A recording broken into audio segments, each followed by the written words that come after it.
उधर कांग्रेस के सांसद इमरान मसूद से न्यूज वन इंडिया ने खास बातचीत की है। इस दौरान उन्होंने क्या कुछ कहा है, सुनिए। हमारे साथ बातचीत करने के लिए कांग्रेस सांसद इमरान मसूद जी हैं। इमरान जी, आपका एक बयान काफी चर्चाओं में है, जहाज वाला, क्या कुछ बयान है, किस परिप्रेक्ष्य में था? नहीं, मैंने तो सीधा एक मिसाल दी थी कि जब समंदर में तूफान ज्यादा हो तो लहरों के थपेड़े छोटी किश्तियां सहन नहीं कर पाती, बड़े जहाज के अंदर ही सवारी की जाती है। तो आपको लगता है कि कांग्रेस की तरफ लोगों को रुख करना चाहिए? देखिए, कांग्रेस नेतृत्व कर रही है, कांग्रेस निश्चित रूप से बड़ा दल है, कांग्रेस नेतृत्व कर रही है, बड़ा जहाज कांग्रेस ही है, इसमें कोई दो राय तो नहीं है। यूपी में भी, पूरे देश में, आप बात यूपी की क्या कर रहे हैं, पूरे देश में कांग्रेस ही तो नेतृत्व कर रही है, हर चीज के अंदर कांग्रेस ही तो आगे आगे है। समाजवादी पार्टी तो कह रही है कि उत्तर प्रदेश में समाजवादी पार्टी सबसे मजबूत स्थिति में है। अब वो क्या कह रहे हैं वो तो वो जवाब देंगे, मैंने तो जो कहना था वो बोल दिया, मैं उनकी बात का थोड़ी जवाब दे रहा हूँ। तो आपको लगता है गठबंधन चलता रहेगा इसी तरीके से यूपी और हर जगह पे? मैं इसके लिए अधिकृत नहीं हूँ, इसके लिए पार्टी अधिकृत है, पार्टी फैसला करेगी। जो मैंने राय दी, मेरी अपनी राय है, मैंने आपको बता दिया।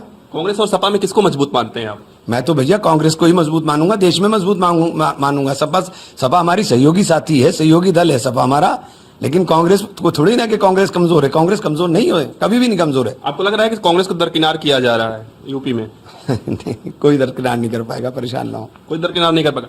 अच्छा, वक्फ की अगर हम बात करें तो उत्तर प्रदेश के मुख्यमंत्री योगी आदित्यनाथ कह रहे हैं कि जो वक्फ की अवैध संपत्ति है, यानी कि जिन पर वक्फ ने अवैध रूप से जो जमीनों पर कब्जा कर रखा है, वहां पर हम गरीबों के लिए स्कूल बनवा देंगे, अस्पताल बनवा देंगे और मकान बनवा देंगे। तो हम भी तो यही कह रहे हैं कि आप सारी जमीनें हमारी छीनना चाहते हो, आप हड़पना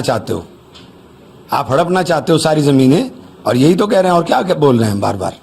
तो आपको लगता है कि सीएम योगी का ये बयान ठीक है? अगर अवैध रूप से किसी ने कब्जा कर रखा है तो उस पर गरीबों के लिए मकान बनवा देना चाहिए। अवैध कहाँ है, पहले तो ये पता चले अवैध कहाँ है। आपने तो वैध प्रॉपर्टी सारी अवैध बता दी। जहाँ 400 साल से मुर्दे दफन है, आप कह रहे हैं कि सरकारी संपत्ति है। जहाँ मस्जिद 300 साल से खड़ी हुई है, आप कह रहे हैं कि सरकारी संपत्ति है। तो आप वैध और अवैध की परिभाषा तो आप तय कर रहे हो ना। वक्त की अगर हम बात करें तो तमाम जो संगठन है वो मुस्लिम संगठन है, वो सुप्रीम कोर्ट का रुख कर रहे हैं, कांग्रेस पार्टी ने भी किया है। आपको क्या लगता है कि सुप्रीम कोर्ट से आप लोगों को राहत मिलेगी? क्योंकि कई मुस्लिम संगठन ये भी कह रहे हैं कि सड़कों पर बैठना पड़ेगा, प्रदर्शन करना पड़ेगा जब तक बिल वापस नहीं होगा।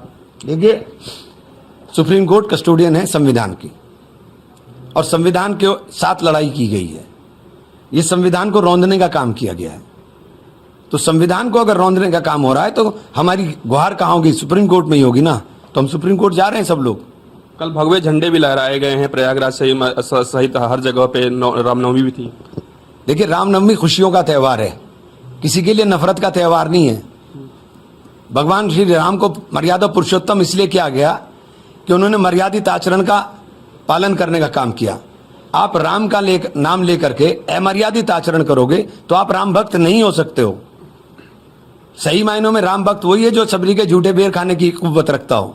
एक अंतिम सवाल रहेगा, टैरिफ पर जिस तरीके से अमेरिका ने फैसला लिया, उसके बाद भारत के जो मार्केट। मेरा सवाल पूरा नहीं हुआ। एक देश एक कानून, हमारे लिए कानून और होगा, दूसरों के लिए कानून और होगा। ये व्यवस्था के अंदर सबसे बड़ी खामी हो रही है। फिलिस्तीन का झंडा रहेगा तो उठा करके जेल भेज दोगे आप, और मस्जिद के ऊपर चढ़ करके चढ़ाई होगी और उकसावे के नारे होंगे और कार्रवाई के नाम के ऊपर सिफर दिखाई देगा। तो आप बताइए, आक्रोश नहीं होगा तो क्या होगा? तो क्या करेंगे आप लोग? प्रदर्शन करेंगे? आप लोग क्या मांग करते हैं? देखिए, मैं इन प्रदर्शनों के तो मैं सख्त खिलाफ हूँ। क्या मांग क्या करते हैं? हम तो मांग इतनी करते हैं कि आप ध्यान दीजिए, लोगों से भी कह रहा हूँ, आप सोचिए, ये आपका नुकसान हो रहा है, ये किसी का नुकसान नहीं हो रहा है, ये आपका नुकसान हो रहा है। जो आपका अगला सवाल था उसका जवाब है ये। इन तमाम चीजों से ध्यान हटाने के लिए पैसा किसका डूब रहा है? शेयर मार्केट में पैसा किसका है? किसी बड़े आदमी का तो है नहीं। जो बड़े प्लेयर हैं वो तो निकाल के ले जाते हैं। छोटे निवेशक हैं जिन्होंने थोड़ा थोड़ा पैसा जमा पूंजी करके लगाई, उनका सारा पैसा डूब गया। कौन लोग हैं? वो मध्यम वर्ग है। सबसे ज्यादा परेशान कौन है? मार किस पर पड़ रही है? मध्यम वर्ग के ऊपर। आसमान को छू रही है महंगाई।